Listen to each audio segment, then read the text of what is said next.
Hello बच्चों। हमारा प्रश्न है साबुन वर्गीकृत की जा सकती है एस्टर, ईथर, कार्बोहाइड्रेट, वसीय अम्ल के सोडियम लवण। चलिए समझते हैं इस प्रश्न को। अगर बात की जाए इस प्रश्न की मुख्य अवधारणा की, तो मुख्य अवधारणा में हमें क्या सीखना होगा? साबुन के बारे में सीखना होगा कि साबुन क्या होता है और ये कैसे तैयार होता है। तो साबुन जो होता है वो हम लोग सभी जानते हैं कि साबुन दीर्घ श्रृंखला वाले वसीय सोडियम व पोटेशियम के लवण होते हैं। ठीक है, साबुन क्या होते हैं?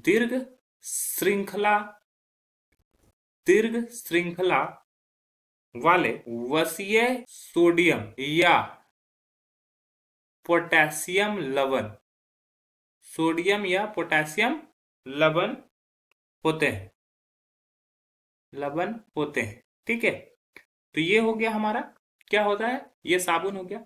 अब साबुन कैसे तैयार किया जाता है? तो जैसे मान लो साबुन किस तरह से तैयार हो जाता है, तो ये CH2, ये CO, ठीक है, और ये C17H35।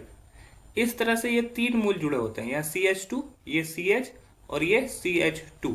सभी में ये इस तरह से दीर्घ श्रृंखला वाले ये पूंछ की भांति ये निकला रहता है। ठीक है, और यहाँ पर ये हमारा हेड वाला पार्ट होता है C17H35। जब इसका रिएक्शन NaOH या KOH से कराया जाता है या 3KOH से, तो Na रहेगा तो Na क्या करेगा, बॉन्ड ब्रेक होता है। और बॉन्ड ब्रेक कहाँ से होता है?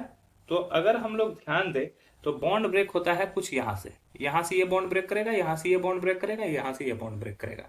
ठीक है, तो क्या कर लेगा, ये बन जाएगा कुछ इस प्रकार से C17H35। उसके बाद जुड़ जाएगा ये हमारा C17H35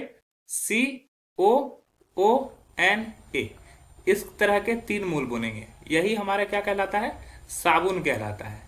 और साथ ही साथ यहाँ पे क्या बनता है, ये CH2CH जो होता है, CH2CH, ये तीनों के साथ एक एक OH ग्रुप जुड़ जाते हैं, जिसको हम लोग ग्लिसरॉल बोलते हैं। ठीक है, इसको हम लोग क्या बोलते हैं, ग्लिसरॉल। ओके, तो हम लोग क्या यहाँ से देखते हैं, अगर इसका देखें परिभाषा साबुन का, तो उसमें हम लोग देख सकते हैं क्या लिखा हुआ है, दीर्घ श्रृंखला वाले वसीय सोडियम या पोटेशियम लवण होते हैं। तो वसीय, यहाँ पे अम्ल छूट गया, वसीय अम्ल के सोडियम या पोटेशियम लवण होते हैं, तो बोला गया वसीय अम्ल के सोडियम लवण। तो ये बिल्कुल सही हो जाएगा, अन्य ऑप्शन गलत हो जाएंगे। आशा है यह प्रश्न आपको समझ में आया होगा। धन्यवाद।